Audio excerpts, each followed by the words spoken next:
अंतर्राष्ट्रीय स्तर पर भारत को दो महत्वपूर्ण संगठनों की प्रेसिडेंसी यानी अध्यक्षता प्राप्त हुई है। इसमें पहला संगठन है G20 और दूसरा संगठन है यूनाइटेड नेशन सिक्योरिटी काउंसिल। इस पूरी अध्यक्षता के बाद, इस पूरी खबर के बाद कई जानकारों द्वारा ये कहा जा रहा है कि इसकी वजह से अंतर्राष्ट्रीय स्तर पर भारत की जो कूटनीतिक छवि है, जो गुडविल बनी हुई है, उसमें और ज्यादा सुधार देखने को मिलेगा। आज इस वीडियो में हम इसी विषय से संबंधित तमाम पहलुओं को जानने की कोशिश करेंगे। मेरा नाम है अक्षय और आपका स्वागत है दृष्टि आईएएस की इस नई वीडियो में। वीडियो शुरू करते हैं और सबसे पहले वीडियो की रूपरेखा को समझ लेते हैं, यानी उन बिंदुओं की बात कर लेते हैं जिनके माध्यम से हम अपनी चर्चा को आगे बढ़ाएंगे। तो वीडियो में हम सबसे पहले खबर यानी न्यूज की बात करेंगे, इसके बाद यूनाइटेड नेशन सिक्योरिटी काउंसिल और उसमें अध्यक्ष राष्ट्र की क्या भूमिका होती है उस पर बात करेंगे। इसके अलावा G20 के विषय में भी कुछ बुनियादी बातें जानेंगे और इन दोनों अंतर्राष्ट्रीय संगठनों में भारत किस तरह की भूमिका अदा कर सकता है, भारत क्या योगदान दे सकता है, उसको समझेंगे। इसके अलावा चुनौतियां क्या मौजूद हैं और निष्कर्ष पर बात करेंगे। अंत में एक प्रश्न पर भी चर्चा करेंगे। प्रश्न जो है वो मेंस का है और आप 250 शब्दों में से लिखने की कोशिश कर सकते हैं। आज का जो हमारा पूरा वीडियो है वो सामान्य अध्ययन प्रश्न पत्र 2 से संबंधित है और आप इसे अंतर्राष्ट्रीय संबंध और अंतर्राष्ट्रीय संगठन जैसे खंडों से, जैसे विषयों से जोड़कर देख सकते हैं। चलिए वीडियो शुरू करते हैं और सबसे पहले आज की हमारी न्यूज यानी खबर देख लेते हैं। आज की हमारी जो न्यूज है वो इंडियन एक्सप्रेस के एक्सप्लेन्ड सेक्शन से है। हमारी खबर है, India assumes presidency of 2 global bodies, all you need to know about G20 and UNSC। यानी स्पष्ट तौर पर भारत ने 2 महत्वपूर्ण अंतर्राष्ट्रीय संगठनों की अध्यक्षता प्राप्त की है। तो इस पूरी खबर में ये बात की गई है कि G20 क्या है, UNSC क्या है और इन दोनों संगठनों के अध्यक्ष के तौर पर भारत किस तरह की भूमिका, किस तरह का रोल अदा कर सकता है। चलिए आगे बढ़ते हैं और सबसे पहले UNSC यानी यूनाइटेड नेशन सिक्योरिटी काउंसिल की बात करते हैं और अध्यक्ष राष्ट्र की क्या भूमिका होती है उस पर बात करते हैं। उसकी क्या शक्तियां होती हैं, उन शक्तियों को समझते हैं। तो हम जानते हैं कि अंतर्राष्ट्रीय स्तर पर संयुक्त राष्ट्र एक बड़ा संगठन है और संयुक्त राष्ट्र के 6 प्रिंसिपल ऑर्गन्स हैं और इन्हीं 6 प्रिंसिपल ऑर्गन्स में से यूनाइटेड नेशन सिक्योरिटी काउंसिल भी एक प्रमुख ऑर्गन है, एक प्रमुख अंग है, जिसे साल 1945 में UN चार्टर के जरिए स्थापित किया गया था और मौजूदा समय में यूनाइटेड नेशन सिक्योरिटी काउंसिल का जो मुख्यालय है वो अमेरिका के न्यूयॉर्क शहर में मौजूद है। इसके कार्य की बात करें कि ये संगठन क्या काम करता है, तो ये संगठन मुख्य तौर पर प्राथमिक तौर पर अंतर्राष्ट्रीय स्तर पर शांति और सुरक्षा को बनाए रखने की दिशा में महत्वपूर्ण भूमिका अदा करता है। इसके अलावा ये जो संगठन है ये प्राथमिक तौर पर शांति पर यदि किसी तरह का खतरा आता है उस खतरे का भी निर्धारण करता है और साथ ही ये उपाय भी सुझाता है कि उस खतरे से निपटने के लिए किस तरह के कदम उठाए जा सकते हैं। तो ये तो UNSC की बात हुई, कुछ बुनियादी बातें जानी हमने। अब आगे बढ़ते हैं और राष्ट्रीय अध्यक्ष की जो देश अध्यक्ष बनता है UNSC का, उसकी क्या क्या शक्तियां होती हैं, उन शक्तियों की बात करें तो जो देश अध्यक्ष बनता है UNSC का, उसके पास प्रमुख तौर पर UNSC की कार्यप्रणाली, उसका जो वर्किंग प्रोसेस होता है उससे संबंधित कई शक्तियां प्राप्त होती हैं। उस देश को कई व्यापक शक्तियां प्राप्त होती हैं, जैसे उस देश के पास UNSC की बैठक आयोजित करने की शक्ति होती है, UNSC की बैठक में किन विषयों पर चर्चा की जाएगी, यानी UNSC का एजेंडा निर्धारित करने की शक्ति प्राप्त होती है।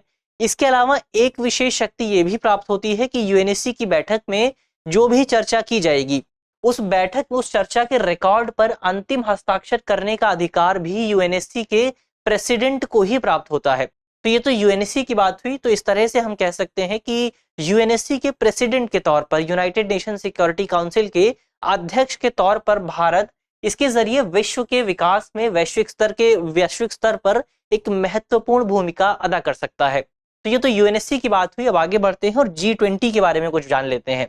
तो G20 की बात करें तो G20 अंतर्राष्ट्रीय स्तर पर एक अंतर सरकारी बैठक के तौर पर हम इसे देख सकते हैं, एक मंच के तौर पर देख सकते हैं जहां पर अलग अलग देशों के प्रतिनिधि एक साथ आते हैं और उस मंच पर, उस बैठक में प्रमुख तौर पर वैश्विक अर्थव्यवस्था के विभिन्न पहलुओं पर, यानी विश्व की जो अर्थव्यवस्था है, जो आर्थिक मसले हैं, उन तमाम मसलों पर अलग अलग जो पहलू हो सकते हैं उन मसलों के, उन पहलुओं पर चर्चा की जाती है और जो समस्याएं पैदा हुई हैं उन समस्याओं का हल ढूंढने की कोशिश की जाती है। G20 की G20 की जो स्थापना हुई थी, इसकी स्थापना प्राथमिक तौर पर 1990 के दशक में हमें एशियाई वित्तीय संकट देखने को मिला था और इसी वित्तीय संकट, इसी फाइनेंशियल क्राइसिस की पृष्ठभूमि में अंतर्राष्ट्रीय स्तर पर G20 का जन्म हुआ था। जब पहली बार 1999 में G20 के सदस्य देशों के जो केंद्रीय बैंक के गवर्नर थे, वहां के जो जो सेंट्रल बैंक होते हैं वहां के जो गवर्नर थे, और इसके अलावा जो वित्त मंत्री थे उन देशों के, इन वित्त मंत्रियों और गवर्नर की पहली बैठक आयोजित की गई थी 1999 में। लेकिन इस बैठक के बाद भी अंतर्राष्ट्रीय स्तर पर G20 को लेकर कोई व्यापक काम नहीं किया जा सका, इसकी कोई व्यापक शुरुआत नहीं हो सकी। लेकिन इसकी शुरुआत औपचारिक तौर पर, इसकी आवश्यकता को औपचारिक तौर पर साल 2008 में तब महसूस किया गया जब अंतर्राष्ट्रीय स्तर पर हमें एक वित्तीय संकट देखने को मिला, एक फाइनेंशियल क्राइसिस देखने को मिला। और इसी फाइनेंशियल क्राइसिस के दौरान राजनीतिक स्तर पर यह महसूस किया जाने लगा कि हमें एक ऐसे मंच की जरूरत है जहां पर विभिन्न आर्थिक मुद्दों को आसानी से, उन मुद्दों पर वार्ताएं की जा सके, उन मुद्दों पर चर्चा की जा सके। और इसी के बाद G20 की जो बैठकें हैं वो लगातार आयोजित की जाने लगी। 2008 के फाइनेंशियल क्राइसिस के बाद ही ये तय किया गया था कि जो G20 देश हैं उनके जो लीडर्स हैं वो लीडर एनुअल आधार पर, सालाना आधार पर अपनी बैठक आयोजित करेंगे और तमाम विषयों पर चर्चा करेंगे। इसके अलावा इसी दौरान ये भी तय किया गया था कि G20 देशों के जो गवर्नर हैं और वहां के जो वित्त मंत्री हैं वो हर साल की बैठक की, जो बैठक G20 लीडर्स की होती है, इस बैठक का एजेंडा निर्धारित करने के लिए हर साल में 2 बार अपनी बैठक आयोजित करेंगे। पहली बैठक G20 के लीडर्स की बैठक से पहले होगी और दूसरी बैठक G20 के लीडर्स की बैठक के बाद आयोजित की जाएगी। तो ये तो G20 की बात हुई, G20 किस तरह से काम करता है, इसका गठन कब किया गया था। अब इन दोनों संगठन के अध्यक्ष के तौर पर भारत किस तरह की भूमिका अदा कर सकता है उसकी बात करते हैं। तो सबसे पहले G20 की बात कर लेते हैं। तो हम जानते हैं कि बीते दिनों नवंबर महीने में इंडोनेशिया के बाली में G20 का शिखर सम्मेलन आयोजित किया गया था। इसकी जो एनुअल बैठक होती है वो आयोजित की गई थी और इसी बैठक के दौरान इंडोनेशिया ने औपचारिक तौर पर भारत को G20 की अध्यक्षता प्रदान की थी। और इस अध्यक्षता में कई जानकारों का कहना है कि भारत एक महत्वपूर्ण भूमिका अदा कर सकता है। कैसे अदा कर सकता है? तो इसके पीछे के कई कारण भी गिनाए जाते हैं। उदाहरण के लिए भारत अंतर्राष्ट्रीय स्तर पर उन कुछ चुनिंदा देशों में से एक है जिन्होंने पेरिस समझौते के तहत निर्धारित NDC यानी नेशनली डिटरमाइंड कंट्रीब्यूशन के जो लक्ष्य हैं उनको प्राप्त करने की दिशा में महत्वपूर्ण काम किया है। भारत इन लक्ष्यों को प्राप्त करने में लगभग सफल ही हो गया है। तो ऐसे में इन लक्ष्यों को प्राप्ति के माध्यम से भारत अंतर्राष्ट्रीय नीति निर्माण में जलवायु को एक महत्वपूर्ण योगदान दे सकता है। जलवायु को एक महत्वपूर्ण मुद्दे के रूप में इसकी भूमिका को और ज्यादा विस्तृत कर सकता है और ज्यादा अंतर्राष्ट्रीय नीति निर्माण में जलवायु के मुद्दे को बढ़ावा दिया जा सकता है। इसके अलावा भारत वैक्सीन का भी सबसे बड़ा उत्पादक है, यानी भारत में व्यापक स्तर पर वैक्सीन का प्रोडक्शन किया जाता है। ऐसे में भारत वैश्विक स्वास्थ्य सुरक्षा में एक महत्वपूर्ण भूमिका अदा कर सकता है। वैश्विक स्वास्थ्य जो फ्रेमवर्क है, जो एक पूरा फ्रेमवर्क बनाया गया है, उस फ्रेमवर्क को और ज्यादा मजबूत करने में भारत एक इंपॉर्टेंट रोल अदा कर सकता है।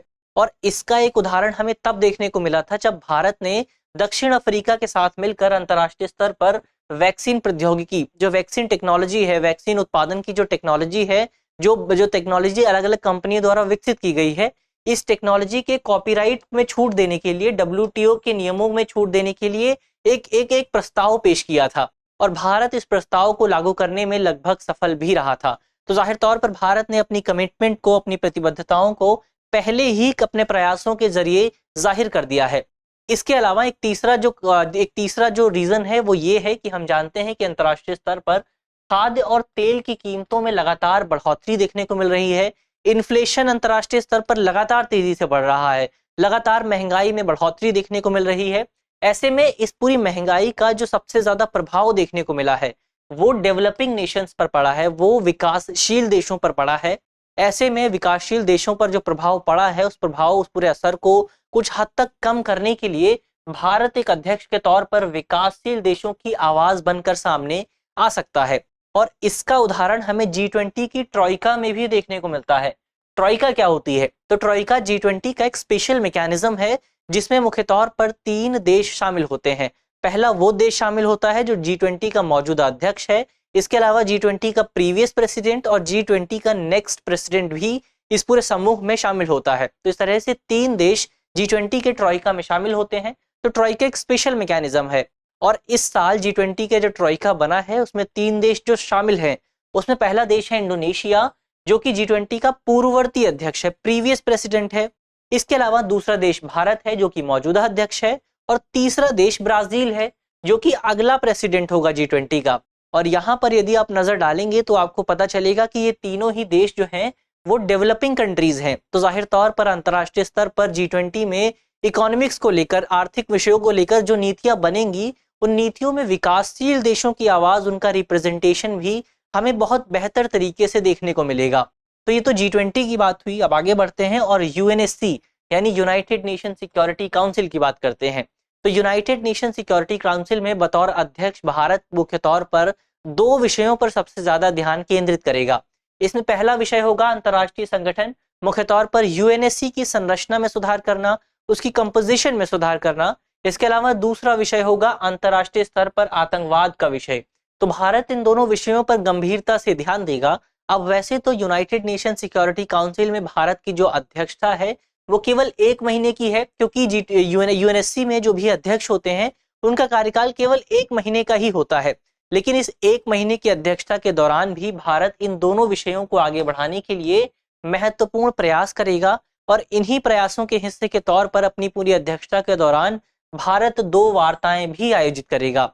इसमें से पहली वार्ता आयोजित की जाएगी 14 दिसंबर को, और इस वार्ता के दौरान मुख्य तौर पर अंतर्राष्ट्रीय शांति और सुरक्षा के लिए बहुपक्षवाद में सुधार करने पर ध्यान केंद्रित किया जाएगा। पहला जो विषय होगा वो इससे संबंधित होगा। इस पूरे विषय के दौरान मुख्य तौर पर भारत जो मल्टीलेटरल ऑर्गेनाइजेशंस हैं, उन ऑर्गेनाइजेशंस के कंपोजिशन में, उनकी संरचना में सुधार पर जोर देगा। इस पूरी बैठक के दौरान विभिन्न निकायों को, अंतर्राष्ट्रीय स्तर पर जो भी इंटरनेशनल ऑर्गेनाइजेशंस हैं, उन निकायों को बेहतर और प्रभावी ढंग से काम करने के लिए उनके प्रतिनिधित्व में सुधार करने पर जोर दिया जाएगा।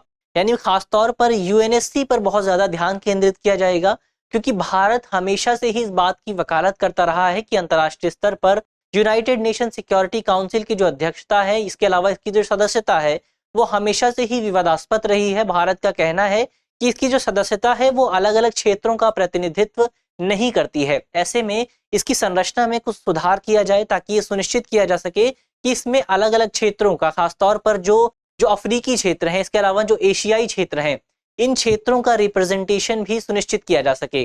तो इस पूरे विषय पर भारत पहली बैठक आयोजित करेगा। और भारत की जो दूसरी बैठक होगी वो मुख्य तौर पर 15 दिसंबर को आयोजित की जाएगी। और इस बैठक के दौरान आतंकवादी कृत्यों के कारण अंतर्राष्ट्रीय शांति और सुरक्षा पर जो खतरा उत्पन्न हो रहा है, उस खतरे पर चर्चा की जाएगी। ये बैठक क्यों आयोजित की जा रही है? तो इसको आयोजित किया जा रहा है क्योंकि हम जानते हैं कि हमारे जो 2 पड़ोसी देश हैं, अफगानिस्तान और पाकिस्तान, इन दोनों पड़ोसी देशों द्वारा आतंकवाद को एक उपकरण के तौर पर प्रयोग किया जा रहा है। बीते दिनों कई रिपोर्ट्स भी सामने आई थी जिनमें ये पता चला था कि अफगानिस्तान में ISIS, जो कि पाकिस्तान की खुफिया एजेंसी है, और इसके अलावा तालिबान द्वारा, तालिबान के समर्थन से कई अंतर्राष्ट्रीय समूह, कई जो आतंकवादी समूह हैं वो विकसित हो रहे हैं। इसके अलावा मौजूदा समय में पाकिस्तान और अफगानिस्तान का जो पूरा क्षेत्र है, ये पूरा क्षेत्र ड्रग तस्करी, ड्रग को इलीगल तरीके से जो एक क्षेत्र से दूसरे क्षेत्र में ले जाया जाता है, इसके अलावा आतंकवाद का केंद्र बन गया है ये पूरा क्षेत्र। ऐसे में इस पूरे विषय से निपटने के लिए हमें एक एकीकृत दृष्टिकोण की जरूरत है, एक इंटीग्रेटेड अप्रोच की जरूरत है। और भारत UNSC को यही इंटीग्रेटेड अप्रोच प्रदान कर सकता है, क्योंकि भारत इन दोनों देशों के सबसे ज्यादा करीब पड़ता है और भारत को इन दोनों देशों का अनुभव भी है। तो जाहिर तौर पर भारत इसमें एक महत्वपूर्ण भूमिका अदा कर सकता है। अब यहाँ पर कुछ चुनौतियां भी मौजूद हैं भारत की अध्यक्षता के लिए। उन चुनौतियों की बात करते हैं तो भारत ने एक ऐसे समय में इन दोनों संगठनों की अध्यक्षता प्राप्त की है जब दुनिया 3 सीज का सामना कर रही है। कौन से हैं ये 3 सीज?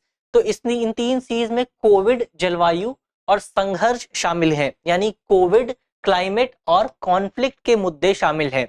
हम जानते हैं कि अंतर्राष्ट्रीय स्तर पर जब से कोविड-19 महामारी की शुरुआत हुई है, तभी से मानव संसाधन का भारी नुकसान देखने को मिला है। और मानव संसाधन का न केवल भारी नुकसान हुआ है, बल्कि इस पूरी महामारी की वजह से सार्वजनिक स्वास्थ्य प्रणालियों, जो पब्लिक हेल्थ इंफ्रास्ट्रक्चर है, इसके अलावा शिक्षा और वैश्विक अर्थव्यवस्था पर भी भारी असर देखने को मिला है इस पूरी महामारी का। इसके अलावा हम जानते हैं कि अंतर्राष्ट्रीय स्तर पर जलवायु परिवर्तन के कई परिणाम, कई प्रभाव भी देखने को मिल रहे हैं।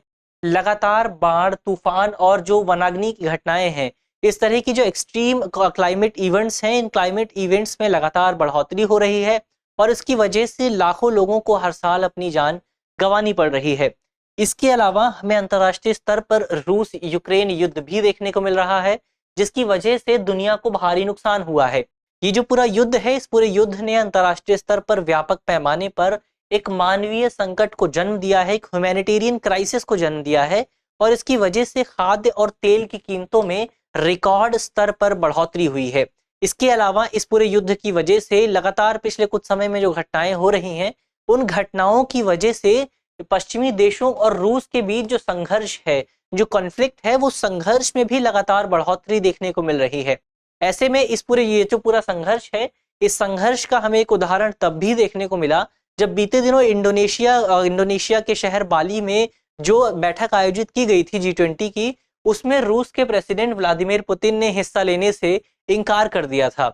तो जाहिर तौर पर इस पूरे घटनाक्रम की वजह से हमें पता चला था कि अंतर्राष्ट्रीय स्तर पर जो फ्रेगमेंटेशन है वो कितना ज्यादा बढ़ गया है। तो जाहिर तौर पर भारत के लिए इस पूरी स्थिति में अपनी अध्यक्षता को बनाए रखना और इन तमाम देशों को एक साथ लेकर चलना, नीति निर्माण में इन तमाम देशों को शामिल करना एक बड़ी चुनौती हो सकती है।